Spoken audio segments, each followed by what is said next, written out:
El teatro, antes de ser un arte, antes de ser un hecho insertado en una cultura, Grecia, la China, la India, el Japón, el Perú, México e incluso algunas remotas regiones de Venezuela antes de la llegada de Colón. Antes del teatro convertirse pues en un arte ejercitado por unos artistas, el teatro es una condición humana de la cual no escapa prácticamente ningún ser viviente que exista dentro de este planeta. Gran parte de la permanencia del hombre en la Tierra se deriva de su capacidad de ser otro, de asumir a otro hombre, de convertirse en otro y de expresarse ante sus semejantes, apelando al gesto teatral. Por eso el teatro nació, y aquí me detengo, para conmemorar lo importante, la historia de una sociedad, los momentos grandes que hicieron a un pueblo, a una raza, a una cultura. El teatro es un ritual humano, es un rito, el gran rito. Mejor dicho, todo rito del hombre es fundamentalmente un acto teatral. El teatro representa hoy en día, probablemente más que nunca, la angustia humana. El teatro es en sí minimalista, porque nació minimalista. Nació desposeído de ornato, desposeído de aparato, desposeído de técnica en sí mismo. Nació con un simple reto de un hombre que en el pasado milenario dijo: me atrevo a ser otro y a hablar en nombre de otro, y que amontonó a esa capacidad humana el concepto de que él podía sintetizar un aspecto del hombre, transformándolo en una historia y un relato amable ante el espectador. Esa es su esencia. Más que eso no es, más que eso y deja de ser.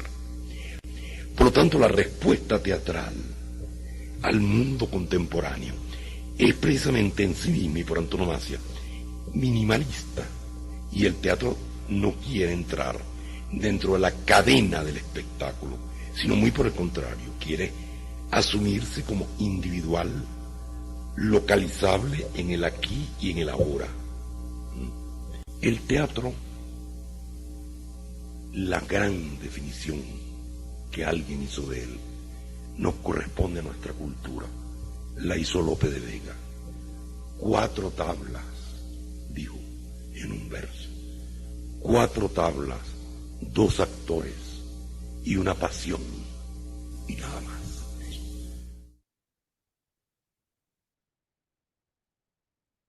Muy bien. Ah, hoy es 17 de marzo.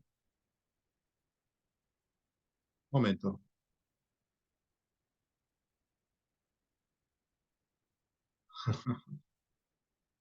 Ah, hoy es 17 de marzo del 2023 y nos vamos a reunir con Lengua Española 2, que es Lengua Española 2 de la Escuela de Idiomas Modernos de la Universidad Central. Vamos a conversar sobre el teatro. En realidad, la, la clase de esta semana se titula Breve Historia del Teatro, que fue preparada, el video fue preparado por el profesor Juan Carlos Arcos, ya los estudiantes lo han visto, y vamos a conversar sobre eso. Hola chicas, otra vez, Daniela y Andrea, ¿cómo están? Excelente, profesor. Todo muy bien por acá. Todo muy Entusiasmada. bien por acá también. Muy bien, ¿qué tal? ¿Qué le han parecido? ¿Qué le han parecido? ¿Les han parecido a ustedes estas palabras iniciales de José Ignacio Cabrera?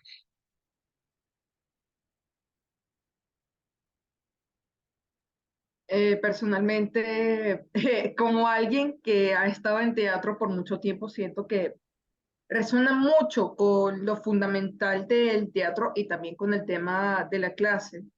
El hecho de que el teatro es minimalista porque nació minimalista. Ujú. Fíjense que en la clase de hoy aprendimos de cierto modo que los griegos no terminaron de inventar todo, porque, porque teorizan que las primeras manifestaciones del teatro en sí vienen de la prehistoria. Y qué manera más hermosa de iniciar eso que con la representación de la vida de algo, en este caso de, de la vida del animal que habían cazado nuestros antepasados y que básicamente honraban y representaban su vida como una forma de celebrar los frutos de esa casa en esos días. Sí, Qué hermoso.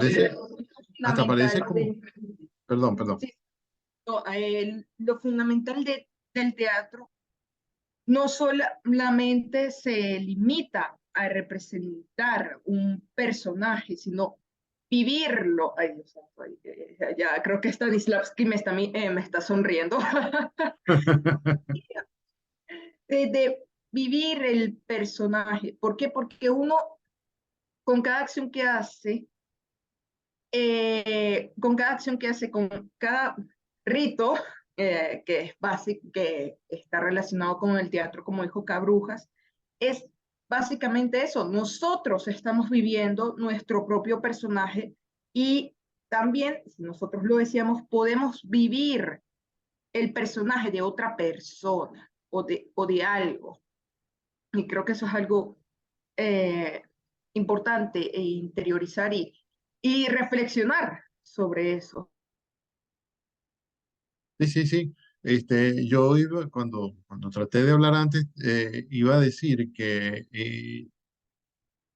cuando Sarcos habla de esa celebración que hacían después de la caza, que hasta terminaban representando la vida del animal que cazaban o la forma en que lo cazaron, etcétera. Yo ahí veía una alegría, un agradecimiento hacia el animal, hacia la tierra, la naturaleza, ¿no? Que les estaba proporcionando algo que era bueno para ellos. Alimento, ¿no? Energía, vida. Eh, y eso bien vale detenerse a mirarlo, bien vale detenerse a representarlo, ¿no? Aunque sea con una danza que parece una ceremonia, que parece un rito, que es un rito. Y a Brujas lo explica de una manera hermosísima y clarísima, ¿no? Es un rito. Eh, la vida del hombre está llena de ritos, ¿no? Hasta el simple comenzar del día, con las actividades que uno tiene, ya son un rito. Y luego hay otras cosas quizá más complejas que son simplemente ritos. Pero quería destacar el hecho de la alegría de tener que comer, de encontrar el animal, de cazarlo y luego también de mostrar a los otros, a quienes se les trae ese alimento, cómo fue que lo consiguieron y hasta cómo fue que se comportó el animal y cómo vivió. Eso me parece hermoso.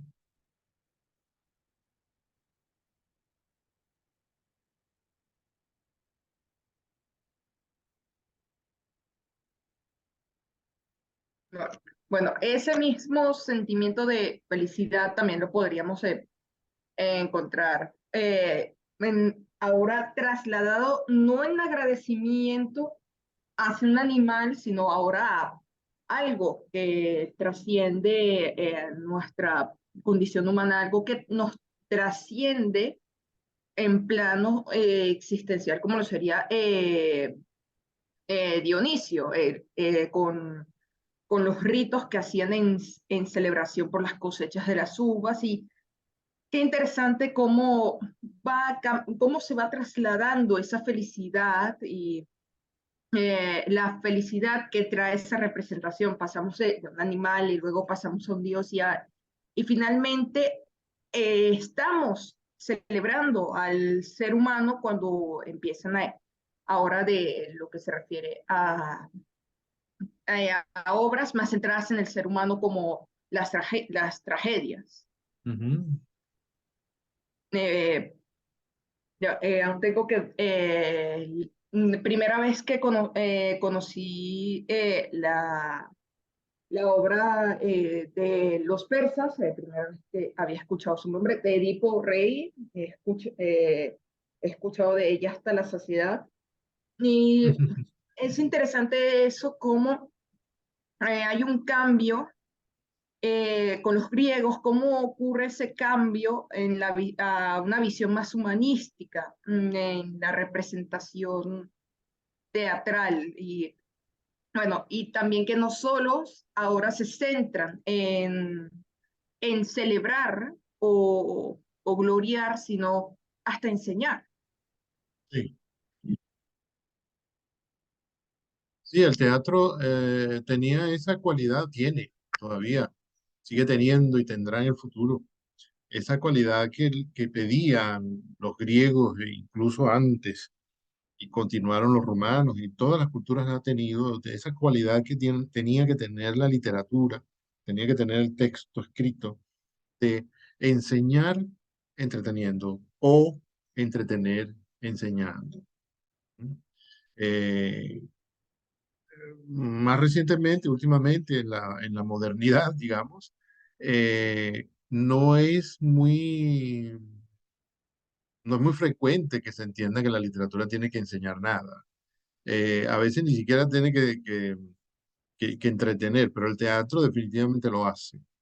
Y quiera o no el autor, quieran o no los actores, los personajes, el director, etcétera, quiera o no el público, el teatro termina enseñando algo.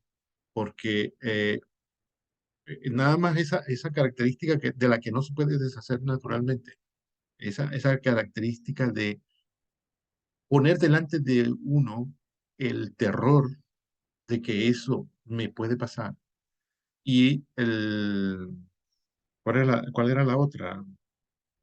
La compasión, porque le está pasando a alguien a quien estamos viendo ahí delante de nuestros ojos con movimientos y palabras y expresiones faciales y gestos y etcétera. Eso está pasando ahí delante de nosotros. Hay una persona de carne y hueso que está eh, convertido en ese otro que sufre eh, esos actos o los lleva a cabo. Entonces, esa compasión y el terror que forman la catarsis, ya eso solo ya enseña algo. Ya sin que uno lo quiera, uno termina tomando del texto teatral esa enseñanza. Quizá a mucha gente no le gustaría esta palabra en este contexto, pero termina siendo eso.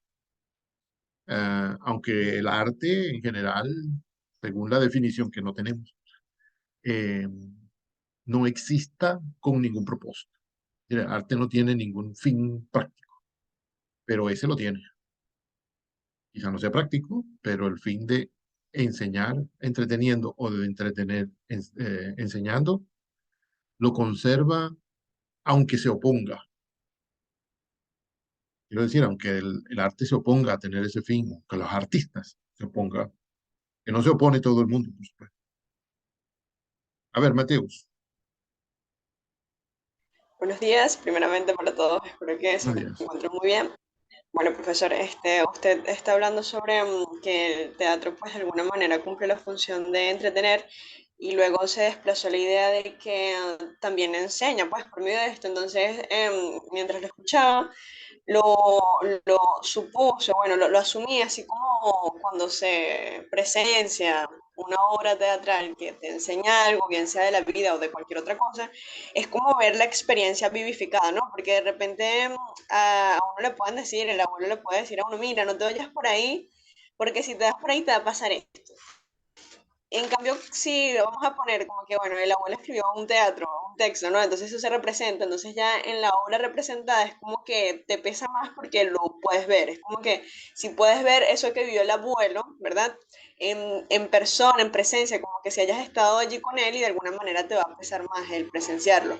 Entonces, en pocas palabras puedo relacionarlo como la experiencia hecha vida, pues, o la experiencia representada en un momento determinado y en carne, pues, con las personas que lo representan en el momento.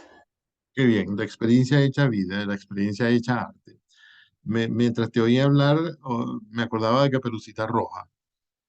Claro, una vez que se escribió el cuento, que originalmente no era escrito, sino oral, eh, ya vale más o bueno, quizá no valga más, sino que ya tiene más contundencia cuando uno lee el cuento, o el niño lee el cuento, sobre todo la niña, lee el cuento, o se le lee, o se le cuenta, tiene quizá más contundencia que cuando se le dice, cuando vayas para el bosque, cuando salgas para la calle, no te entretengas por ahí, no escuches lo que te dice cualquiera con cara de lobo, eh, no te detengas a seguirles consejos a los desconocidos, porque quién sabe qué te puede pasar.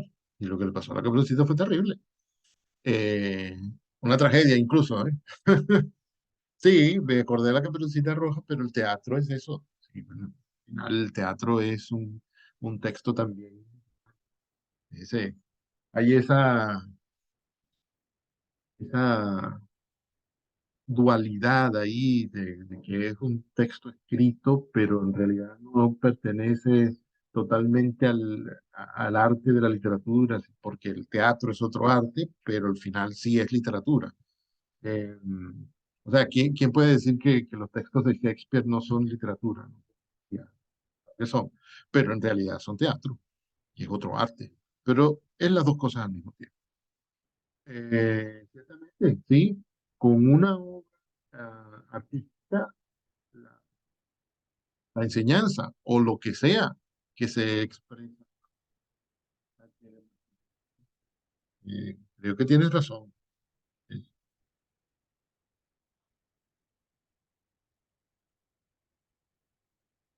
También por eso el que escribe tiene que tener muchas experiencias. Incluso tiene que ir a buscarlas, como el héroe como los héroes literarios, ¿no? Tienen que partir eh, en búsqueda de un objeto mágico. Eh, y el objeto mágico en este caso es la experiencia, el conocer la vida, vamos a usar esa palabra general, para poder hablar de ella, para conocerla de primera mano, conocerla de frente a frente, para poder poner en una historia que se escriba, del género que sea, lo que vale la pena, ¿no?, decir de ella, ¿no? Aquellos aspectos que vale la pena comunicar a los demás, porque hay en ella, en esa experiencia y en ese texto, un, un algo que a los demás les puede ser útil, les puede parecer bello, les puede parecer emocionante, vivificante, aterrador, digno de compasión, etcétera, para que sea catarsis para los demás. Dice Yoseidi López, el teatro no es solo entretenimiento o aprendizaje, es una forma de manifestar molestias o momento, o descontentos con ciertos ámbitos, sea lo social, lo político incluso, ciertamente. Y ha habido momentos en la historia en que el teatro se ha vuelto intensamente político, y hay otros momentos en que se ha vuelto intensamente social y otros en que ha sido intensamente espiritual y ha sido, en otros casos ha sido, qué sé yo, de todo, ¿no? De todo se ha probado y seguro que faltan cosas por probar. Aunque yo respaldo mucho esa idea que mencionó Andrea, ¿no? Que los griegos ya lo inventaron todo, ya lo dijeron todo. Lo que hacemos los demás es dar nuestra propia versión. Pero sí, si uno lee, por ejemplo, a Bertolt Brecht, Dios mío, qué difícil es pronunciar.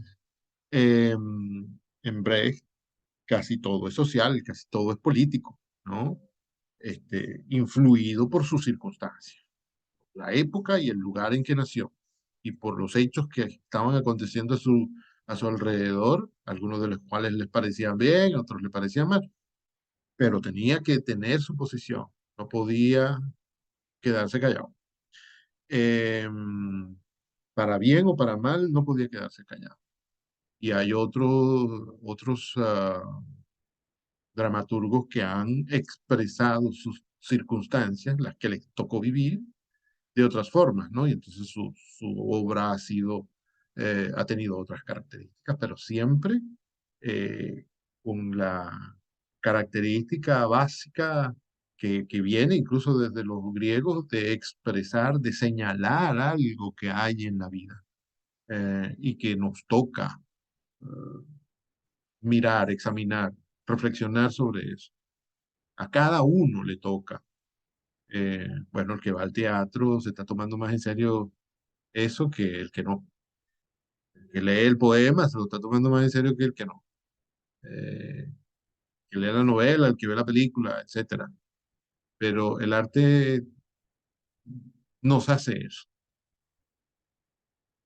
Nos torna sociales, nos torna políticos, nos torna compasivos al mismo tiempo que aterradores o aterrados.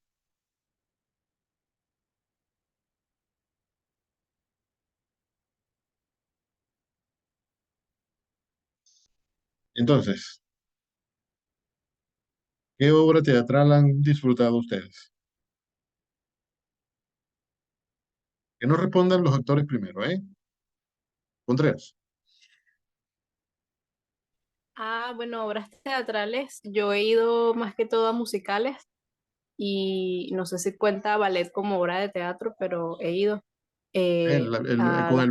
Con el ballet pasa también eso de que es un arte, teatro, y otro arte, la danza, ¿no? El baile, no sé, el movimiento, otro. O sea, es un híbrido también. Ajá. Ok, he ido a... Cuando era pequeña fue a una, pero no me acuerdo ahorita el nombre, era algo de La Bella Durmiente. Cuando hace poco, em, también cuando era un poquito más grande, fui al musical de Chicago y a las últimas obras que fui, que fue el año pasado, fue El Elixir del Amor, que es una ópera, estaba en italiano, y El Cascanueces en diciembre, que es un ballet. La ópera, ah, perdón, esta que acabas de mencionar, ¿cómo es que Se llama el El fantasma Elixir de la del ópera? Amor. Perdón, no, hubo otra que No, mencionaste, hubo otra que mencionaste. Bueno, no, mencionaste en general la ópera. La ópera es otro híbrido entre teatro y música, entre teatro y canto, ¿no? exactamente. Sí, iba a mencionar, ¿qué iba a mencionar yo? No, no estoy hablando yo, perdón. ¿Quién más quiere comentar su experiencia con el teatro? Incluso puede comentar su experiencia vicaria con alguna obra.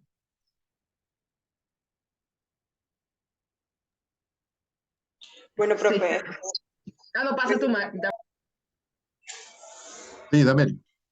ok, es que cuando estuve escuchando sobre la experiencia vicaria, que es pues vivir lo que vive el personaje de alguna u otra manera mentalmente, me recordó pues al pacto ficcional, que fue una de las primeras Sí, clases que sí. vimos en el segundo trimestre, entonces lo relacioné directamente con eso y fue como que, de esto se relaciona, porque es como que bueno, antes de que te dispongas a tener la experiencia vicaria, es súper, hiper, mega necesario que estés dispuesto a, a llegar a un acuerdo con el pacto ficcional, pues Sí, a entonces, creerte lo que está pasando ahí.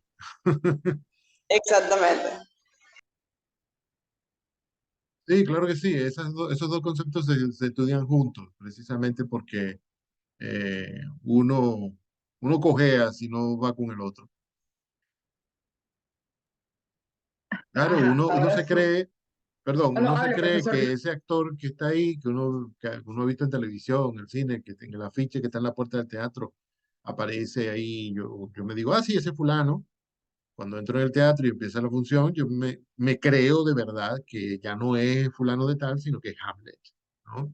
Y entonces Hamlet está triste, o sea, me lo creí, porque han matado a su papá.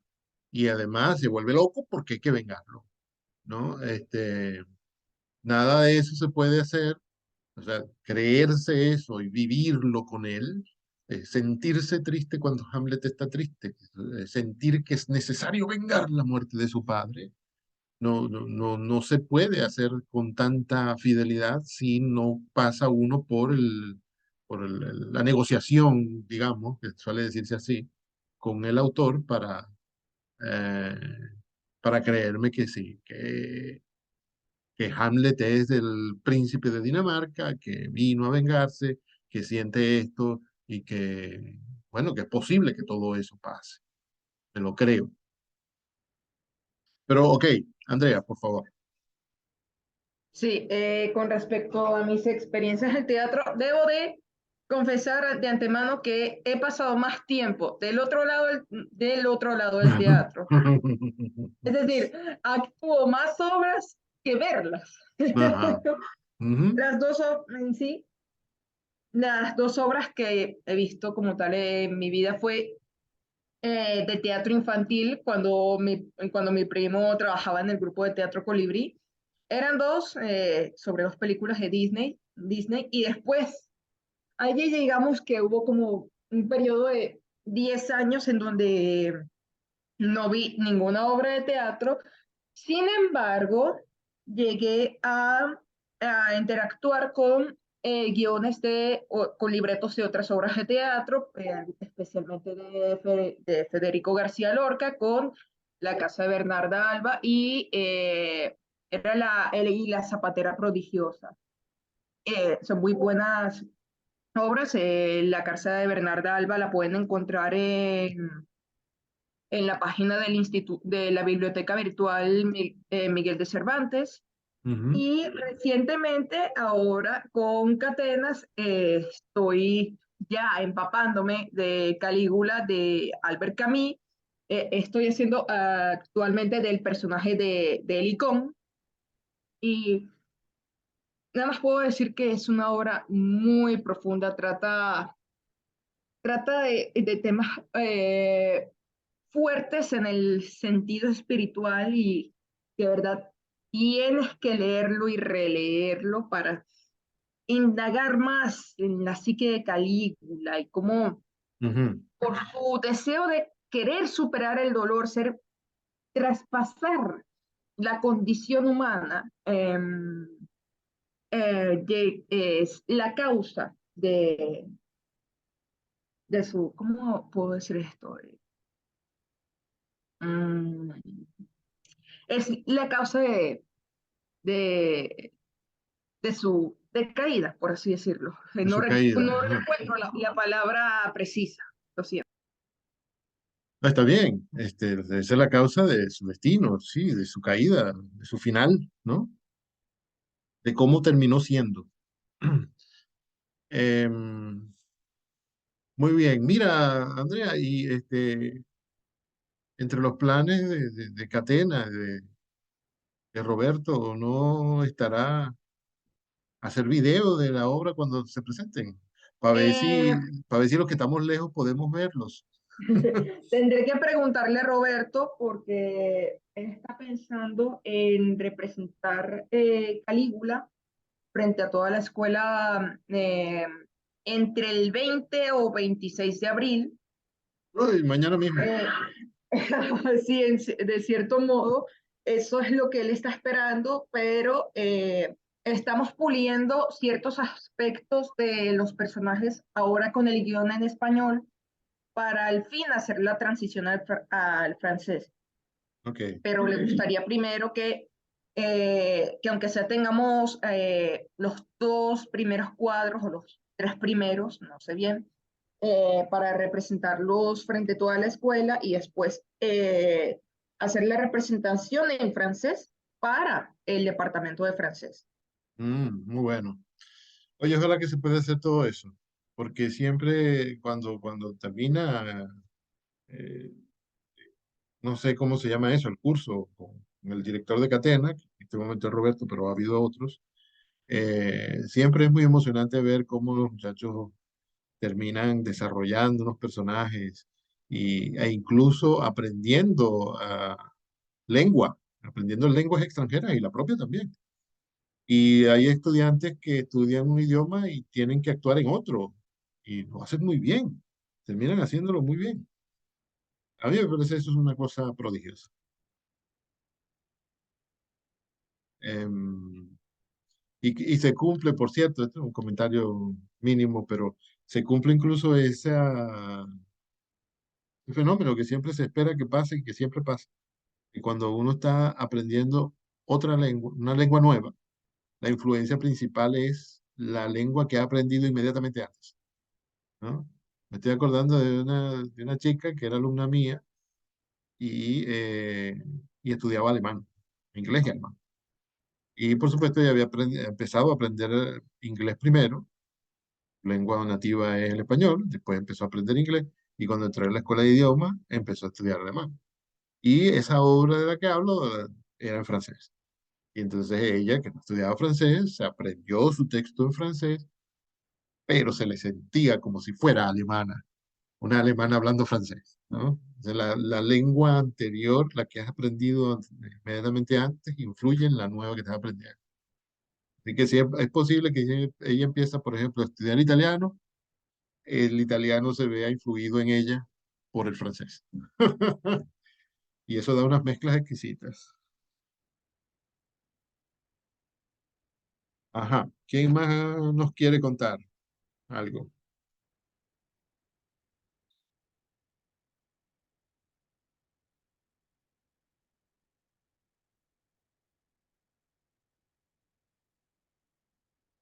Bueno, quería acotar un poquito sobre la experiencia vicaria que menciona Dameri, que sí, hablan en la clase, pero queda menos de un minuto y no quiero que Zoom me corte la inspiración. Vamos a cortarlo nosotros mismos y comenzamos otra vez. ¿Ok?